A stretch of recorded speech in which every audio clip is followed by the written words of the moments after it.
विठ्ठलाच्या दर्शनाला, विठ्ठलाच्या दर्शनाला. घुमे गजर हरिनामाचा, घुमे गजर हरिनामाचा. भक्त नामात रंगला, भक्त नामात रंगला. दिंडी चालली हो, दिंडी चालली आलली, दिंडी चालली आलली, दिंडी चालली.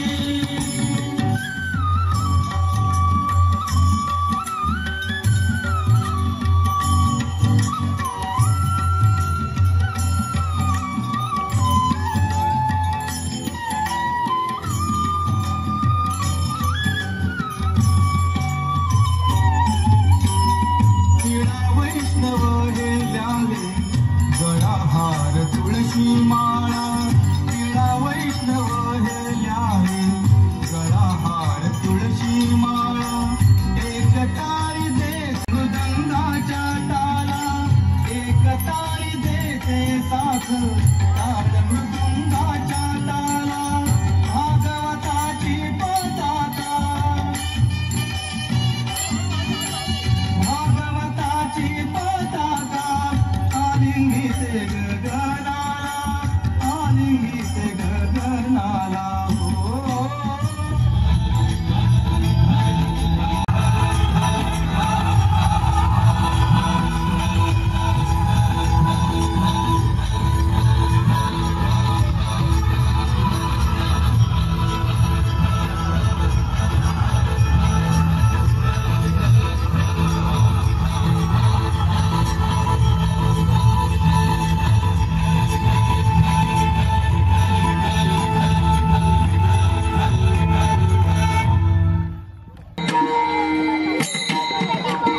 कंचं गाव म्हणायचं.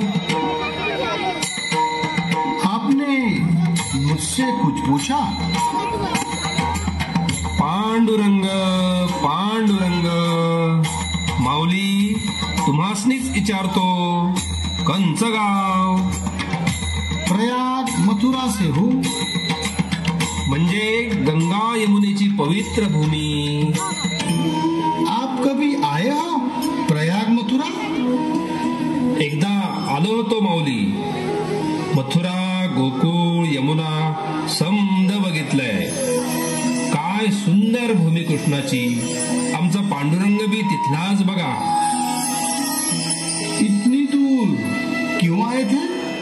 आवड तीर्थयात्रेची. मैं भी तीर्थ यात्रा करने यहाँ आया हूँ. स्वराज्य की तीर्थ यात्रा. स्वराज्याची तीर्थयात्रा. जी, लेकिन यहाँ के लोगों ने मुझे इतना परेशान किया, इतना सताया. अब आप ही बताइए, यात्रियों के साथ कोई ऐसा व्यवहार थोड़ी करता है. जाऊ द्या ना माऊली. अनोळखी माणसांना ते धरणार, चौकशी करणार. हुकमाचे ताबेदार ते. लेकिन ये कोई तरीका हुआ? सफाई दे रहा था मैं कि मैं जासूस नहीं हूँ. परदेसी के साथ कोई ऐसा व्यवहार करता है. नाम स्वराज्य का और व्यवहार भूराज्य का. लईच मनाला लागलंय माऊली. आणि तुम्ही शितावरून भाताची परीक्षा करू नका. जी, मैं अपनी बात पे अटल हूँ. तुम्हारे स्वराज्य में और कंस की मथुरा में कोई अंतर नहीं है. मग इथं काय कंसाला भेटायला आलात काय? शंभू राजे को मिलने आया हूँ. काय कारण? मथुरा के पंडित केशव पंत ने मुझे कहानी सुनाई थी. 9 साल के बालक शिवानंद की कहानी. 9 साल की उम्र में क्या बुद्धिमत्ता, क्या तलवार की सफाई और क्या स्त्री दाक्षिण्य, क्या अतुलनीय पितृप्रेम, क्या क्या कहा था. वेदो नारायण दागा भट्ट ने जिनके ऊपर किताब लिखी थी, उस कविराज शंभू राजे को मिलने कवि के नाते मैं यहाँ आया हूँ. असं कवी हायसा. काय नाव म्हणला? कलश. कलश नाम है मेरा। अरे चौकीदार को भी कविता सुनाई, तब जाके मुझे छोड़ा है। अरे पर आप कौन हो? रुद्राजी म्हणतात मला। गावोगावी कीर्तन ऐकत फिरतो, त्यातूनच छोटे मोठे अभंग करतो आणि ऐकवतो युवराजास। क्या आपकी रचना युवराज खुद सुनते हैं? अहो भाग्य। त्यांचा तर शिष्य आहे मी, त्यामुळं असं एडं वाकडं लिहितो। शिष्य इतना तेजस्वी है तो गुरु कितना महान होगा। ते काय विचारू नका बाबा, तुमची बी भेट घालून दिली असती म्या, पण तुम्ही निघाला नाराज होऊन। अरे नहीं नहीं, रुकना चाहता हूं मैं गुस्से में ये सब बोल गया। असं मग देतो की युवराजांची भेट घालून। सच में बड़ी मेहरबानी होगी, लेकिन क्या युवराज मेरी कविता सुनेंगे? सुनेंगे तर, आणि आवडली तर इनाम भी देतील, पण युवराज जे देतील त्यातला अर्धा वाटा मला पाहिजे। जी जरूर दूंगा, उसका आधा हिस्सा जरूर दूंगा। असं नाही, मला वचन पाहिजे। ठीक, दिया वचन, पर मुझे जल्दी युवराज के पास ले चलो। मेरा तो दिल करता है कि उड़ के उनके पास जाऊं। उडके बाबा, एक गोष्ट ध्यानात ठेव, तरुण डोंगर साजरे दिसतात, जवळ गेला की खरं काय ते कळतं। नाण्याला कशा दोन बाजू असतात, तशी एकच बाजू सांगितली मी आपल्याला। कहना क्या चाहते हैं आप? लोक म्हणतात युवराज लय रागीट, अविचारी, कवाबी घोड्यावर मान ठोकतात, कुठं भी हिंडतात। कुछ मत बताना। जिसने बुद्धभूषण जैसा ग्रंथ बनाया वह धैर्यवान ही हो सकता है, क्रोधी नहीं। आप जल्द ही मुझे उनके पास ले चलिए। माऊली, जे खरं आहे ते तुम्हाला सांगितलं, बाकी तुमचं तुम्ही अनुभव घ्या। चला बिगी बिगी, लई लांब जायचं आहे आपल्याला।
माऊली, रामकृष्ण हरी।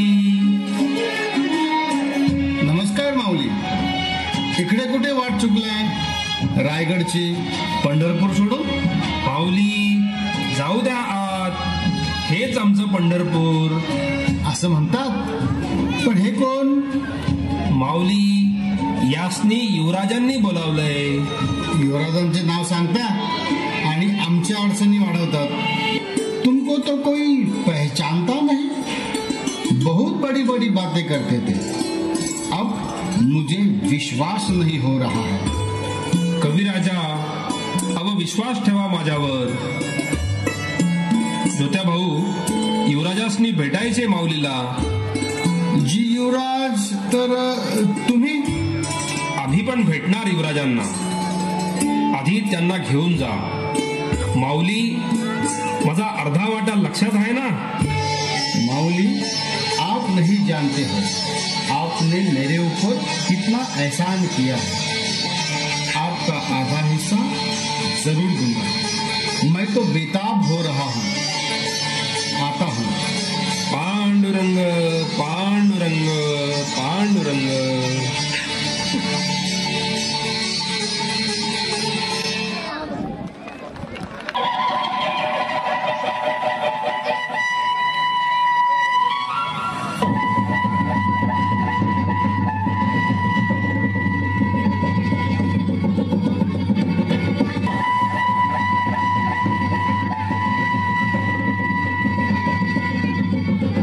युवराज मुजरा, पाहुणं मुजरा करा।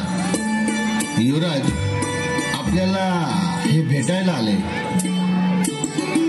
शंभो शंभो शंभो, साचे केवल तुम्हारे संग, छवि बना के छवि बता के पास तुमरे आया। छवि देख शिवपुत्र की सौ, खुद की भूल गया, छवि खुद की भूल गया। कविराज उठिए, पधारिए। वाह, अप्रतिम, बहुत खूब। हमने आज तक ऐसी कविता नहीं सुनी। कैसे करते हो ऐसी कविता? आपको पसंद आई?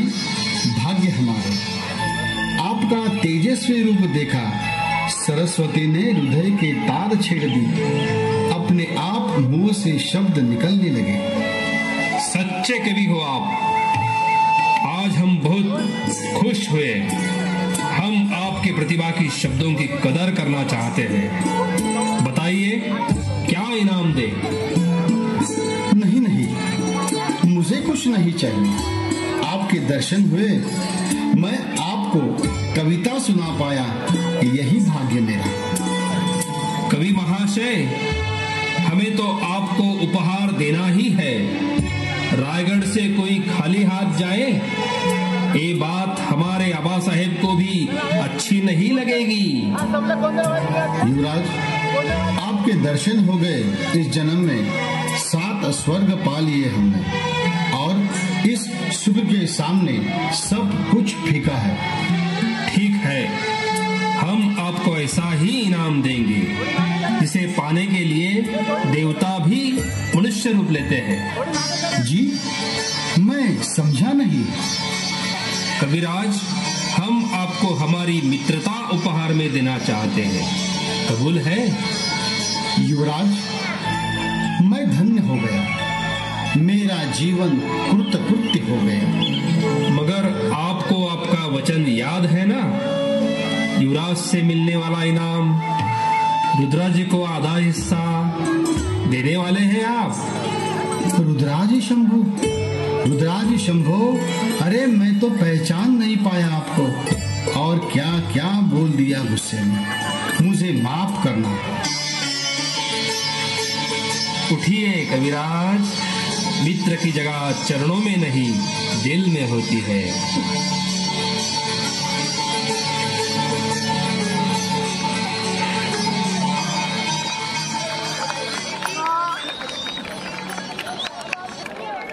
घेऊन आपुलकीच्या नात्याने सदरेवर घेऊन येतील त्या संभाजीराजांनी सोडवाव्यात। संभाजीराजे देखील मोठ्या प्रेमाने त्यांच्या समस्यांचे निराकरण करतील। 18 पगड जातीतील नवीन नवीन मावळ्यांना बरोबर घेऊन राजांनी सैन्य उभारण्यास सुरुवात करावी, ही छत्रपतींची इच्छा होती।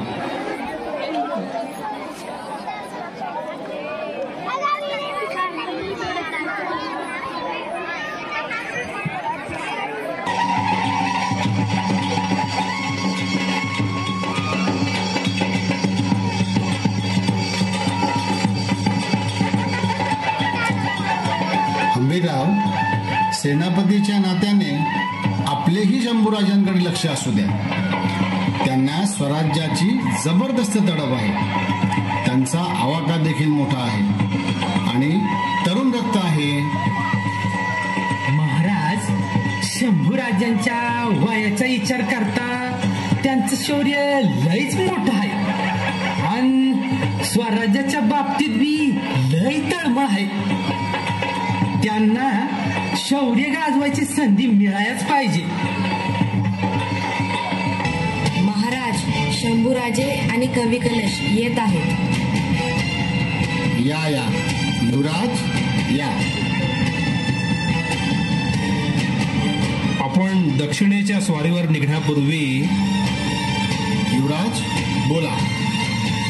आबासाहेब, आपण दक्षिणेच्या स्वारीवर जाण्यापूर्वी आपली चरणधुली मस्तकावर घेऊन आपले आशीर्वाद घेण्यासाठी आलो होतो आम्ही. आशीर्वाद? शंभूराजे, आमचे आशीर्वाद तुम्हाला पुढल्या जन्मी देखील आहेतच. मग या जन्माचं काय घेऊन बसतात? वासरू कधी गायीकडे आशीर्वाद मागतं का? आणि इथे तर तुमचे आबा आणि तुमची आई दोघेही आम्हीच आहात. आपण कर्नाटक स्वारीवर जात आहात आणि आम्ही इकडे. शंभूराजे, तुम्ही इथेच राहून स्वराज्याचे संरक्षण आणि राज्यकारभाराकडे लक्ष द्यावं. तुम्ही कर्नाटक दिग्विजय करून याल तोपर्यंत आम्ही इकडे तळकोकण आणि घाटमाथ्याची डोळ्यात तेल घालून राखण करू. गुस्ताखी माफ हो महाराज, मगर औरंगजेब के किसी सरदार को क्या, घोड़े को भी पाव नहीं रखने देंगे. कविराज, वा, आपणही शंभूराजांच्या बरोबरच थांबा. जी महाराज, आपकी आज्ञा सर आंखों पर. आपण दोघेही या घडीला शृंगारपुरी रवाना व्हा. कुमक बरोबर ठेवा. भविष्यात स्वराज्याच्या रक्षणासाठी पन्हाळा फार महत्वाचा आहे. तुम्ही तेथूनच संपूर्ण महाराष्ट्रावरती लक्ष ठेवा आणि स्वराज्याच्या राज्यकारभाराची घडी देखील नीट बसवा. साथीदारांसह आम्ही तातडीने पन्हाळ्याकडे रवाना होतो.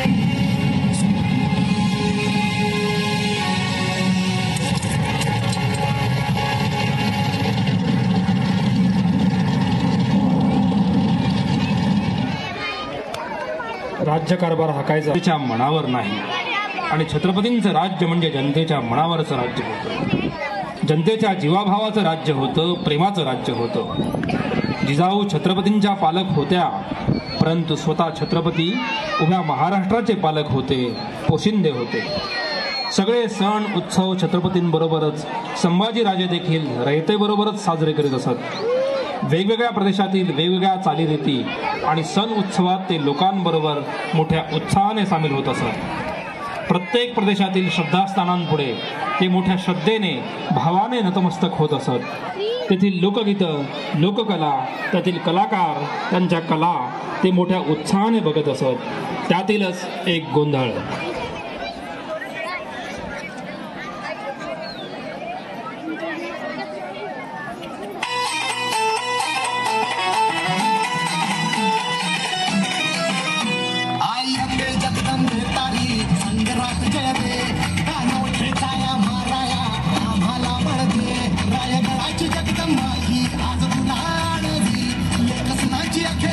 तू असला आज माऊली समजा मुक्त कराया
कोंडाजी, लोहाराचा रामजी, गणपत तेली ही सर्व मंडळी आली नाही? त्यांना सगळ्यांना सांगावा धडा. सदरेवर आजच बोलवा. 18 पगड जाती जमातींना बरोबर घेऊन स्वराज्याची उभारणी आणखी मजबूत करायची आहे. जी युवराज. युवराज, आपण सांगितल्याप्रमाणे घोडेका दलाल आया आहे. आपल्याला लवकरात लवकर अश्वदळ सुसज्ज करायचं आहे. घेऊन या त्यांना. राजे, आपने जैसा कहा था बिल्कुल वैसे ही घोड़े लाए हैं. कितनी कीमत लगाई है? महाराज, अरबी घोड़ा 8 अशरफी और देसी 10 अशरफी. कितने घोड़े लाए हैं? अरबी घोड़े 300 और राजापुरी देसी 200 घोड़े लाए हैं. वाह, क्या बात है. कवीजी, ठरल्याप्रमाणे त्यांची रक्कम त्यांना अदा करा आणि जाऊ द्या त्यांना. कविराज. जी युवराज. नवीन आखाडे आणि तालमी बनवायचे काम कुठपर्यंत आलं? युवराज, नई तालीम बनाई है.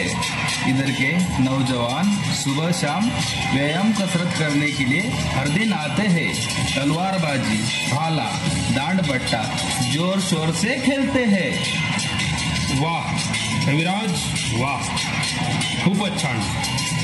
गणिमाशी लढायचं म्हणजे आमच्या मावळ्यांची छाती पण सह्याद्रीसारखीच भक्कम असायला पाहिजे.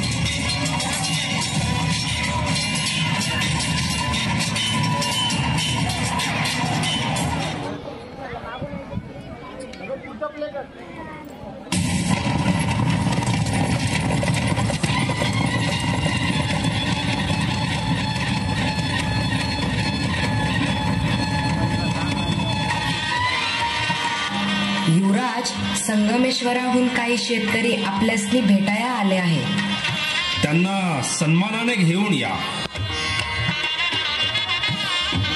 चला चला, राजांनी आपल्याला बोलावलंय. या या मंडळी, काय काम काढलं?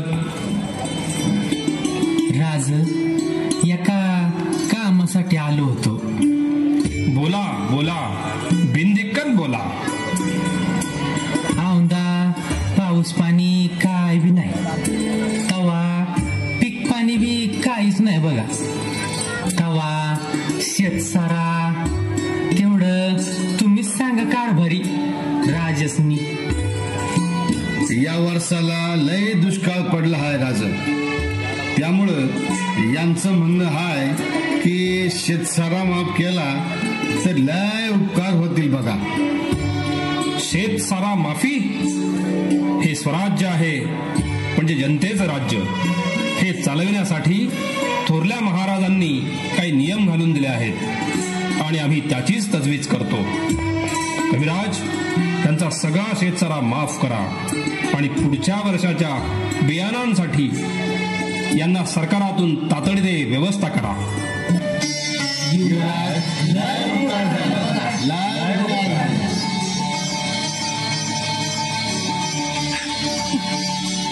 लौकिक अर्थाने आम्ही राजे असलो तरी या मातीवर राज्य म्हणायचं ते तर बळीराजाचंच, आणि ते भविष्यातही राहील. निसर्ग देवतेची कधी कृपा तर कधी अवकृपा चालूच असते.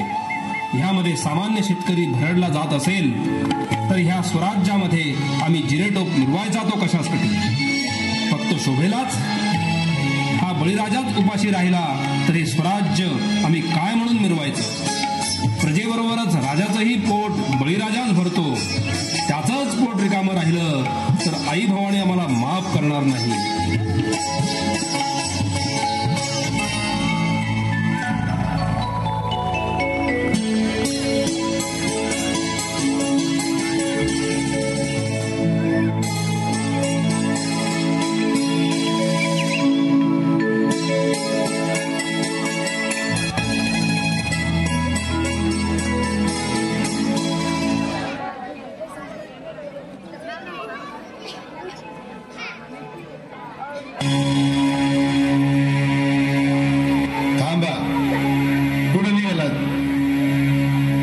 यावर्षी पाऊस नाही, पाणी नाही, त्यामुळं पिकं बी नाही. लय दुष्काळ आहे बघा. आणि मग आम्हाला राजासनी भेटायचं आहे. पण कशाबाई? सर खोदायचा आहे बघा, गावात बांध घालायचा आहे. जरा हलटत बोला. राज हाय सदरीवर. कोण आहे रे तिकडे? दाभोळचं ठाणेदार मल्हारराव रंगनाथ आणि त्यांच्या बरोबर काही शेतकरी आले आहे. तुम्हासनी भेटायचंय. मग येऊ द्या की त्यांना आत. या. तुम्हासनी बोलावलंय राजांनी. या मल्हारराव या. काय काम काढलं? राजे, या वर्षाच्या दुष्काळानं लय नुकसान केलंय बघा. पिकाबरोबरच गुरंढोरं होते का नव्हते झाले.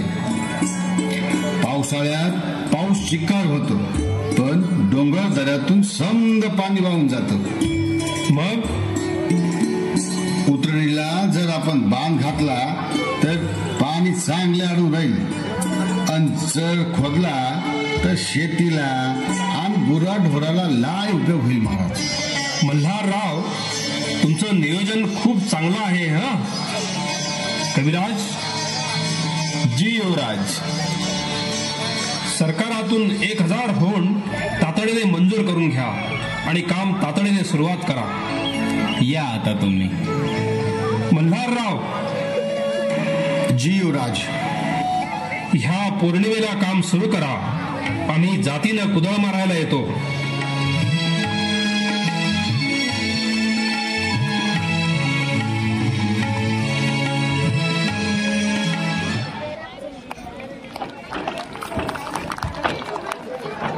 सारख्यांच्या डोळ्यात हे खुपायला लागलं. त्यांनी संभाजीराजांच्या कामात आडकाठी आणायला सुरुवात केली.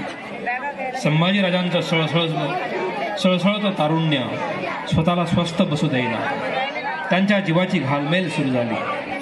परंतु या अवस्थेत देखील त्यांचा आणि थोरल्या महाराजांचा गुप्त पत्रव्यवहार सुरूच होता. खुद्द महाराज फौजेसह दक्षिणेत असल्यामुळे औरंगजेबाने दिलेर खानाला महाराष्ट्रावर पाठवलं. त्याने लढाईच्या ऐवजी वेगळाच डाव टाकला. इकडे कटकारस्थानांमुळे शंभूराजांना रायगड असुरक्षित झाला.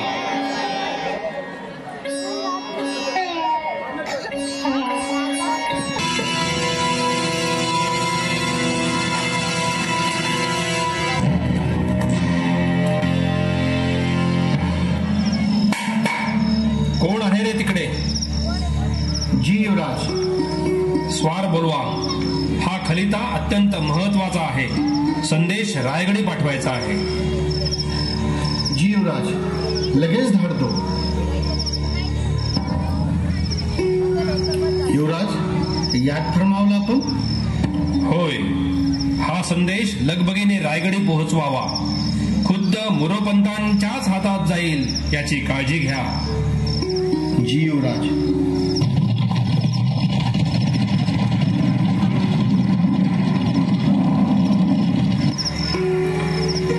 मुजरापंत. कोण? श्रीपती. काय रे, संदेश आणलाय वाटतं शृंगारपुरातून. जी पंत, युवराजांनी खास आपल्याकडेच द्यायला सांगितलं आहे. ठीक आहे, उत्तर पाठवले वाटतं युवराजांनी. ये तू. मोरोपंत, इतका लगेच जबाब पाठविला युवराजांनी. युवराज नरमले वाटतं. वाचा वाचा, काय लिहिलंय ते? पंत, राज्याच्या हिताचा विचार युवराजांनी नाही तर कोणी करायचा? ही सैन्याची बांधणी स्वराज्यासाठीच आहे. आपण तसली घेऊ नये. आम्ही आहोत. यालाच म्हणता उद्दामपणा. चोर तर चोर, वर्षीजोर. महाराज राज्यात नसताना इतरांना घाबरविण्याचा वेध आखला आहे युवराजांनी. अनाजी पंत, तसे नाही. त्यांचा विचार हा राज्याच्या धोरणाला धरूनच आहे. काय बोलताय तुमचं? महाराजांचे विचार कुठे, युवराजांचे विचार कुठे? आम्हाला तर काही समजत नाही. पंत लक्षात घ्या, युवराज रायगडावर स्वारीचा विचार करीत आहे. समजले काय? अरे देवा, आता काय करावं, काही सुचत नाही. महाराजांना सांगितले पाहिजे, नाही तर आपली काही खैर नाही.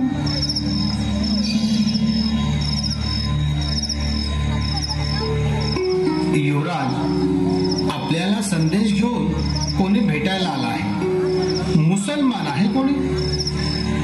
पाठवा त्याला. राजा साहब की जय हो. हमारे हुजूर दिलेर खान साहब ने आपको पैगाम दिया है.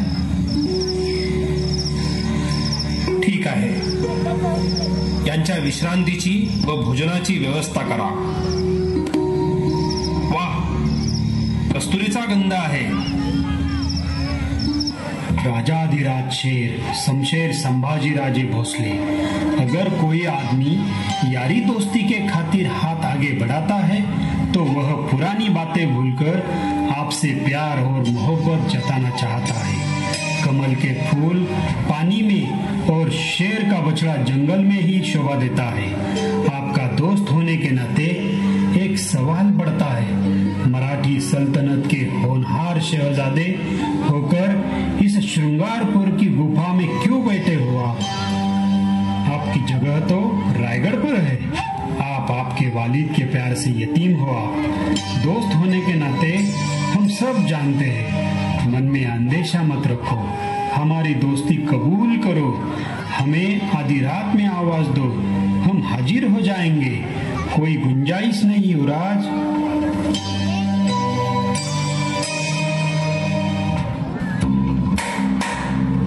कोण आहे रे तिकडे? हा खलिता त्या मुघल निरोपाला द्या. म्हणावं, युवराजांनी तुझ्या मालकाला द्यायला सांगितलं आहे. पाहुणे, हा संदेश तुमच्या मालकाला द्या. आमच्या युवराजांनी दिला म्हणून सांगा.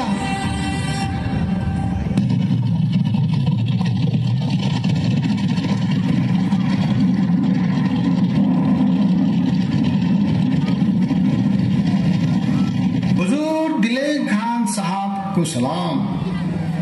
आपके दोस्त ने ये संदेश आपको दिया है. आपण पडत मूर्ख आहात. पेड घेऊन पेडगावला जातात. नदी सागराला कवेत घ्यायचे सोडून पुन्हा उलट्या पावली उगमाकडे जाणे अशक्य आहे. तसेच मोगली सुभेदारांना शिवाजीच्या पुत्राशी दोस्ती करायची अभिलाषा बाळगणं हे मूर्खपणाचंच नव्हे तर शतमूर्खाचं लक्षण आहे. शंभू राजा, आप अपने वालिद से चार्ट बनाने की सोचते हैं. शंभू राजे, दोस्ती तो होके रहेगी.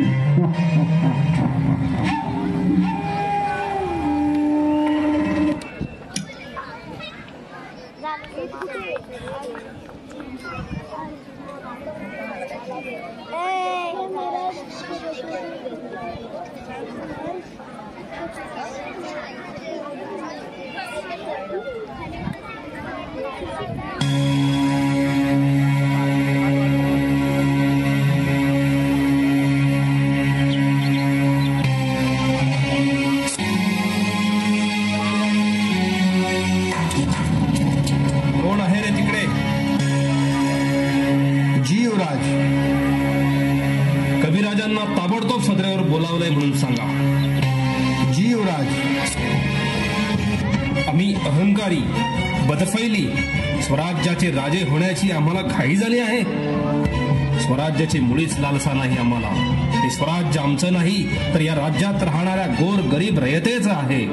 परंतु आमच्यावरचे आरोप आता आम्हाला सहन होत नाही. जगदंब जगदंब जगदंब. मुजरा युवराज, सब ठीक तो है ना? कविराज, आमचं काही चुकत तर नाही ना? बिल्कुल नहीं हो रहा। क्या हुआ वो तो बताइए। कविराज, आम्ही परवा ज्या शेतकऱ्यांचा सारा माफी केली त्याची वसुली करायला रायगडावरच्या फळावरून पंत आणि त्यांची माणसं आली आणि त्यांनी शेतकऱ्यांची जप्ती केली। तर हे स्वराज्याचं सरकारच त्या बळीराजाचं आहे आणि सरकारनं त्यांची जप्ती करावी।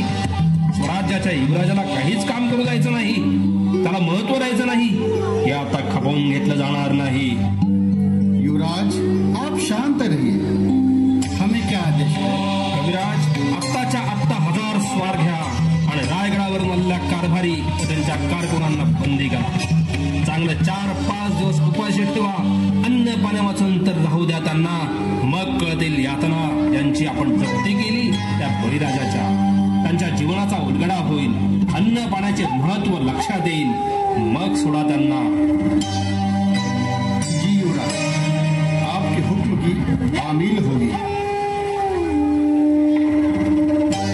आई जगदंबे, आबासाहेबांनी शून्यातून स्वराज्याची उभारणी केली, ते छत्रपती झाले, राज्याचा बाळसं धरू लागलं, ते मोठं झालंय, ते सांभाळणं फार कठीण होणार आहे। युवराज म्हणून आम्हाला सामर्थ्य दे, सामर्थ्य। आबासाहेबांनी तशी कल्पना आम्हाला दिली आहे। वेळ पडली तर स्वराज्य हितासाठी शत्रूच्या घोटात जाऊन त्याला गाफील ठेवावं लागेल, त्यात कुचराई होता कामा नये। हवं तर हा आमचा आदेश समजावा। स्वराज्याचे 2 शत्रू एकत्र येणार नाही यासाठी ही रणनीती आहे आणि जबाबदारीने पार पाडा। मित्रत्वाचे सोम करा हवं तर। नक्कीच आबासाहेब, ही वेळ आली आहे, आम्हाला दिलेर खानाच्या छावणीत जावंच लागेल। आई जगदंबे, आम्हाला शक्ती दे।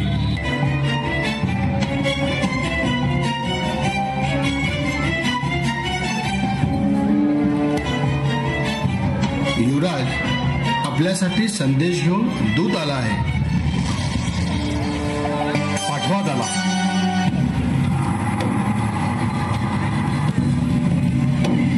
युवराज साहब की जय हो। हमारे सूबेदार दिलेर खान साहब ने आपको याद फरमाया और ये संदेश पत्र आपको दिया है, कहा है हमारे दोस्त को पहुंचाओ। या तुम्ही, तोच कस्तुरीचा गंध। खान साहेब, आपण खरंच आमच्यावर खूप प्रेम करतात, यात शंकाच नाही। रुस्तुमे दख्खन संभाजीराजे, मेहरबानी करा आमच्या शिबिरात दाखल व्हा। बादशाह औरंगजेब बडे दिलवाले है, त्यांना आपल्या काबिलियतवर विश्वास आहे। त्यांना सह्याद्रीसह सर्व दख्खन जिंकायचं आहे। आपल्या शाही परिवाराच्या मामल्यात आम्हाला शिरायचे नाही, पण आपल्या हृदयाची हालत आम्ही जाणतो। महाराज साहेबांची मोहब्बत सोयरा राणी साहेब आणि राजा रामांवर दिसते। तुमच्या फडाचे कारकून आपल्यासारख्या मर्द छाव्याला दुश्मनाच्या नजरेनं बघता आलमगीर आपणास मोठी वतनदारी देऊन दरबारात सन्मान देतील। आपका दोस्त दिलेर खान।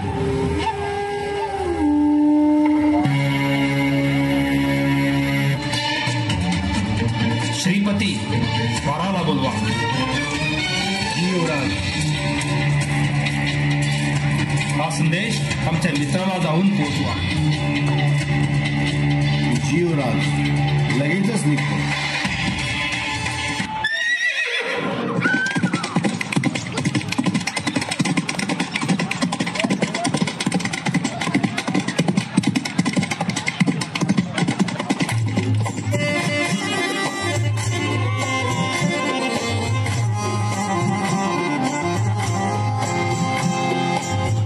दिल ही जब इल्जाम लगाए,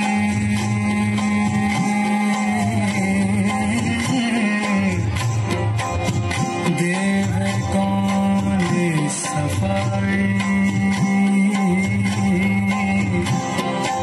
दिल ही जब इल्जाम लगाए, देव कौन सफाई। तुझसे नजर मिलाऊं क्या जब खुद से नजर चुराए। ओ यारा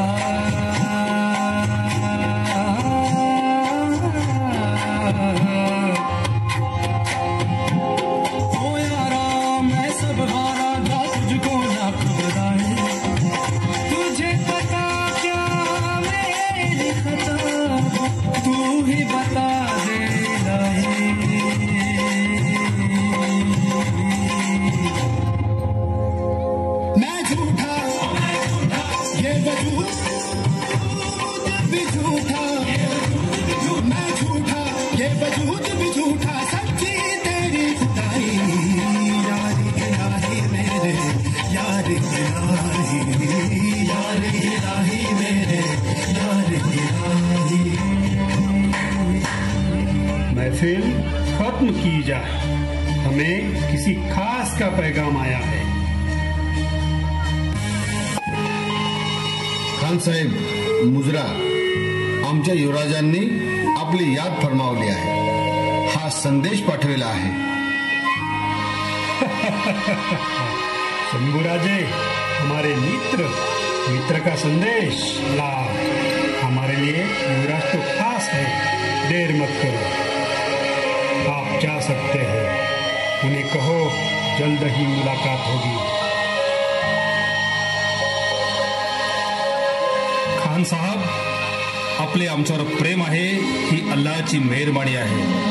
आमच्या कुटुंबात गृहभेद आहे याची खबर आपणास लागली तर, पण त्याने आनंदून जाण्यासारखे काहीच नाही। ज्या विश्वासाने आबासाहेबांनी आमच्यावर जबाबदारी देऊन ते प्रमुखात गेले, तो विश्वासघात करून ही दौलत आपल्या जाग्यामध्ये टाकू म्हणतात, अशी आगळीक आमच्या हातून होणे नाही।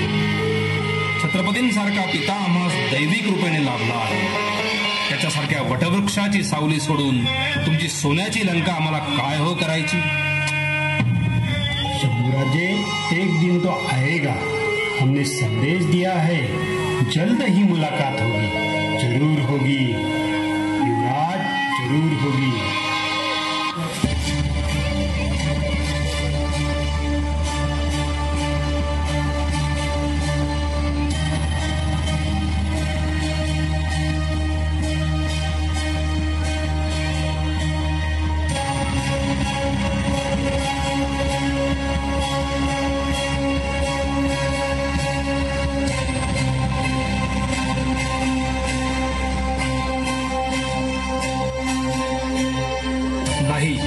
नाही, हे सारं नाही सहन होत आता।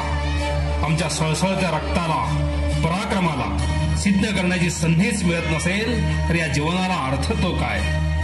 आम्हाला विचार करावाच लागेल। होय, विचार करावाच लागेल, आणि तोही विचार वेगळाच असायला हवा। आबासाहेब, तुमच्या मनसुभाप्रमाणेच होईल। रायगड आम्हाला सुरक्षित नव्हता हे तुम्ही का सांगत होतात ते चांगलंच समजलं। पुढची खेळी आपल्या मसलतीनुसार होणार यात शंकाच नाही।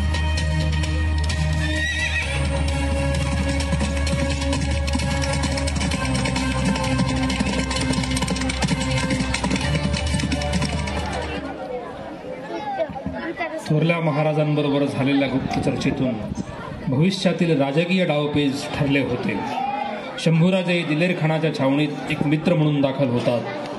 जवळपास 11 महिने त्याच्याबरोबरच राहतात। तेव्हाच्या 2.25 वर्षात भूपाळगड वगळता मोठा फौजफाटा असतानाही दिलेर खानाने स्वराज्यावर एकही हल्ला केला नाही। शंभूराजांच्या राजकीय चालीने 2.25 वर्ष मोगलांना रोखून धरले आणि योग्य वेळी दिलेर खानाच्या छावणीतून निसटून पुन्हा शिवछत्रपतींना म्हणजे आबासाहेबांना भेटायला आले।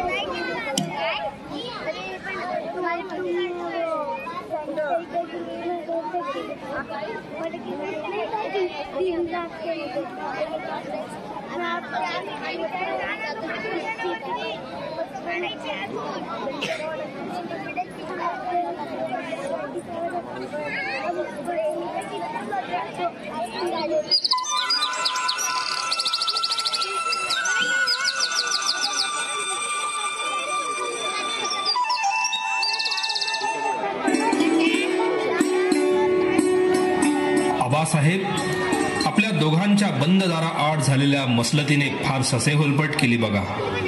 तुमच्याशी भांडण झालं असं दाखवायचं पटत नव्हतं, उघड भेटायचं नाही। राजकारण साधायच्या नादात बापाची माया आमच्या हातून विसरली गेली हो। हा खोटा बेबनाव करणं गरजेचं होतं फार। हो शंभूराजे, त्या दिलेर खानाने विजापूरला हाती घेतलं असतं आणि त्या सरजे खानालाही तेच हवं होतं।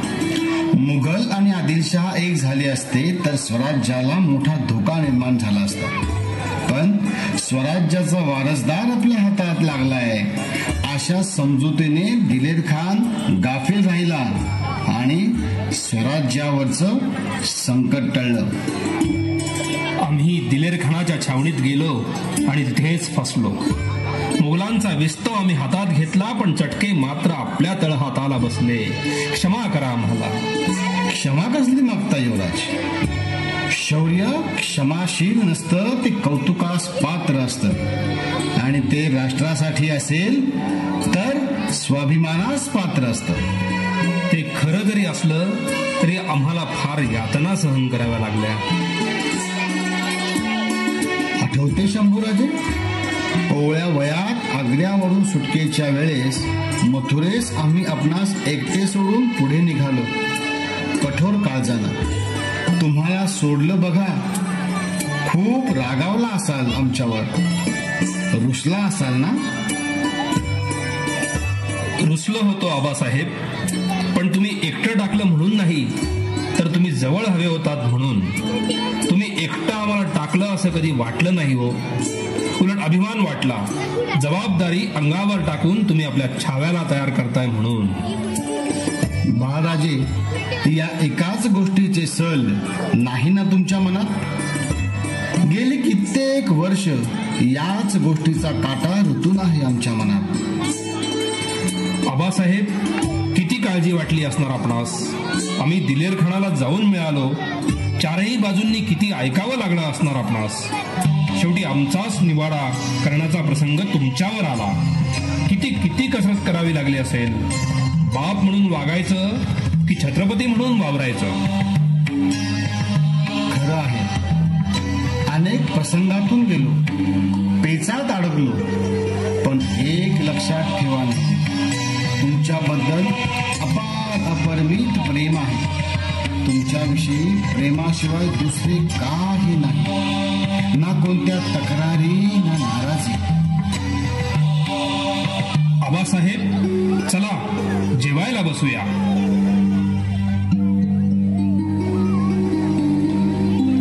शंभू बाळा, किती मोठी कामगिरी बजावली तुम्ही. या 1.5-2 वर्षात अश्वधन उभं केलं. केवळ मैत्रीच्या पत्रावर दिलेर खानाला झुलत ठेवलं. शाबासकीची थाप मारायची होती हो तुमच्या पाठीवर. दिलेर खानाच्या छावणीत गेला ही बातमी ऐकल्यापासून झोप नाही या बापाला. आमच्या देवाला आमची इतकी काळजी? बाळा, एक बाप म्हणून कमी पडलो काय आम्ही? आबासाहेब, तुम्ही फक्त आमचे वडील म्हणून राहिला असता तर काम झालं असतं का हो? दख्खनचे एक कुटुंब सुखी झालं असतं. आम्हा मुलांना हवं ते मिळालं असतं. सकाळ सायंकाळ सुखाचा एकच बाजा घराघरात वाजला असता. पण आबासाहेब, आपण छत्रपती झालात आणि दख्खनची लाखो घरं सुखी झाली. घराघरात चुली पेटल्या. आई बहिणींच्या मनात विश्वास जागा झाला. 350 वर्षांच्या नंतर मंदिरात आरत्या गायला जाऊ लागल्या. म्हणून तक्रार नाही की सल नाही, अभिमान आहे. खूप खूप अभिमान आहे आबासाहेब. शंभूबाळ, खूप खूप काळजी वाटते आम्हाला तुमची. आबासाहेब, कसली काळजी करतात? सतत जोखमीशी खेळत असता आपण. तुम्ही नाही खेळलात? आम्ही खेळलो, पण सावधगिरीने. तुम्ही बेभान होतात, पण लक्षात असू द्या, हे स्वराज्य तुम्हाला सांभाळायचे आहे. याचे भान कधीही ढळू देऊ नका.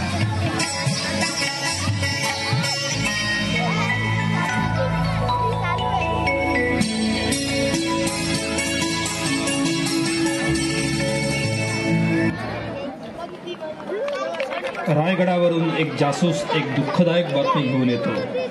ती बातमी होती शिवछत्रपतींच्या महानिर्वाणाची. जन्माच्या वेळी मातोश्री, कुमारावस्थेत जिजाऊ आणि तरुणपणी वडिलांचे छत्र हरपले. शंभूराजे खऱ्या अर्थाने पोरके झाले. शंभूराजांनी जातीपेक्षा माती आणि वर्णापेक्षा इमानाला मानणारे सवंगडी जोडलेले होते. त्यामुळेच त्यांना सामान्य जनता आणि लष्कर दोघांच्याही मनात आदराचे स्थान होते. तरीही अनाजी पंत आणि प्रभावळ फितुरूने आणि स्वार्थाने पेटतात. शंभूराजांवर विषप्रयोग करण्याचा प्रयत्न होतो. खुद्द छत्रपतींनाच 2 वेळा कैद करण्याचा प्रयत्न होतो. दोन्ही वेळेला शंभूराजे त्यांना माफ करतात. पुन्हा तिसऱ्या वेळी शंभूराजांना कैद करण्याचा प्रयत्न करतात.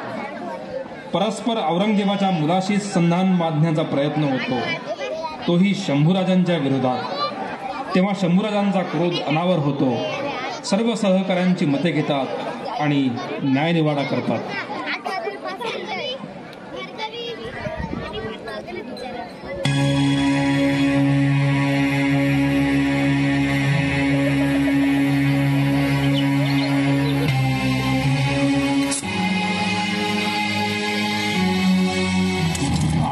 राणी साहेबांना विनंती आहे की त्यांनी न्यायासनावर आसनस्थ व्हावं.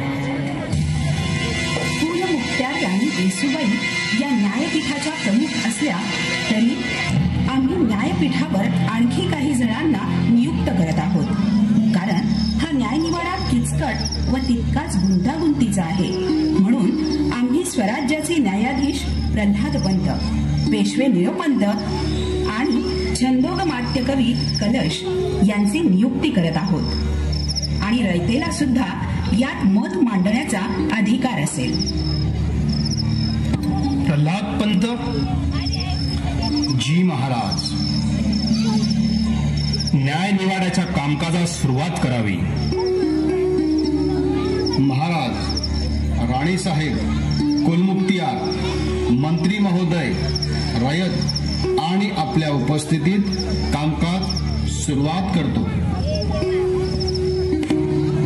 कविराज, आप आरोपीवरील आरोपपत्र दरबारात पेश करावे.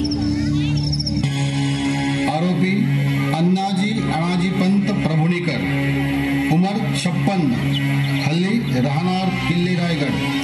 तुम्ही दौलतीचे धणी छत्रपती संभाजी महाराज यांना ठार मारण्याचा प्रयत्न केला.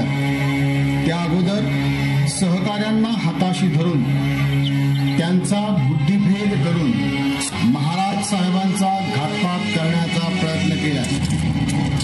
अकबर शहजादा महाराज साहेबांच्या आश्रयाशी असताना त्याच्याशी स्वामींच्या गैरहजेरीत संधान साधून स्वराज्य बळकविण्याचा प्रयत्न केला. ऐसे आरोप आहेत.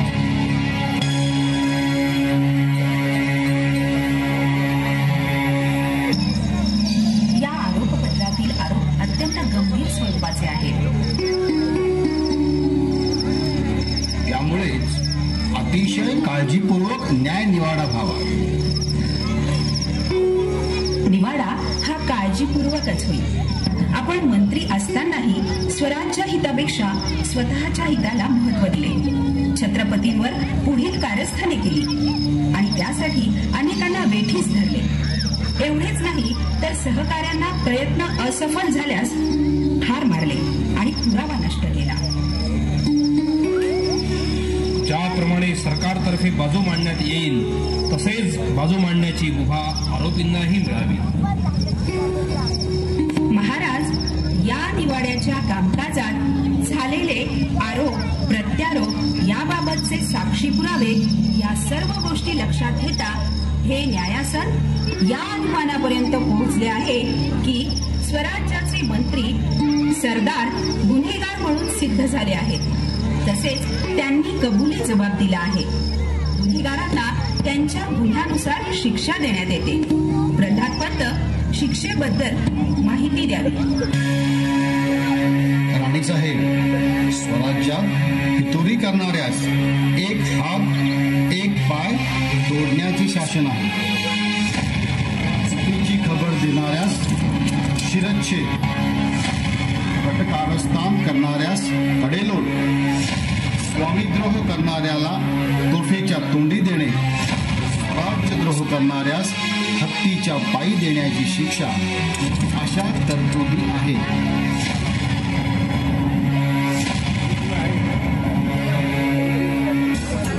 आता पुढचा क्षण आहे तो गुन्हेगार म्हणून साबित झालेल्या कारभाऱ्यांना शिक्षा देण्याचा. यात आमचा अनुभव कोटा म्हणून गुन्हेगारांना शिक्षा आपण जाहीर करावी. आपण स्वराज्याचे धनी म्हणून तो आपला अंतिम अधिकार आहे. या गुन्हेगारांना जीवानिशी मारावं असं आम्हाला वाटत नाही, मुळीच वाटत नाही. परंतु गुन्हाच एवढा गंभीर आहे की केलेली क्षमा केविलवाणी ठरेल. आणि म्हणूनच आम्ही लोकाग्रह असतो तसे स्वराज्यात न्यायाची चाड राहावी आणि फंद पितरांना स्वराज्याचे कडक धोरण माहीत व्हावं, तसेच राजा आणि राज्य यांच्याशी कसं वागावं हे समजावं म्हणून शिक्षा फरमावत आहोत. आमच्यावर विषप्रयोग करण्यात आला याविषयी आमची आत्ताही तक्रार नाही. परंतु छत्रपतींनी उभारलेले वाढवलेले स्वराज्य सोडून ते अकबराच्या घशात घालण्याचा गुन्हा अक्षम्य. या राष्ट्रद्रोहाला दुसरे नाव नाही. इथे क्षमा हा शब्द उभा सुद्धा राहू शकत नाही. इथून पुढे फंद फितुरी करण्यापूर्वी 1000 वेळा विचार केला जावा. म्हणून आम्ही या गुन्हेगारांना शिक्षा फरमावत आहोत. ज्यांनी पन्हाळगडावर आमच्यावर घातपात करण्यासाठी पोषक वातावरण निर्माण केलं, सर्व माहीत असूनही डोळेझाक केली, संकटात सामील झाले, ते सोमाजी नाईक आणि त्यांची 2 मुले तसेच बहिर्जी मालसावंत यांना टकमक टोकावरून कडेलोट करण्यात यावा. ज्यांनी आमच्या अन्नात प्रत्यक्ष विष कालवलं त्या बापूजी माळी आणि सूर्याजी निकम यांच्या मुलांचा शिरच्छेद करण्यात यावा. स्वराज्याचे जबाबदार मंत्री म्हणून जे कारस्थानात सामील झाले ते जनार्दन पंत आणि ज्यांना अकबराची देखभाल करण्याचे काम सोपवले असताना ते अकबराला जाऊन मिळाले आणि त्यांच्या गाठीभेटी करून दिल्या ते राघव वासुदेव यांना तोफेच्या तोंडी देण्यात यावं.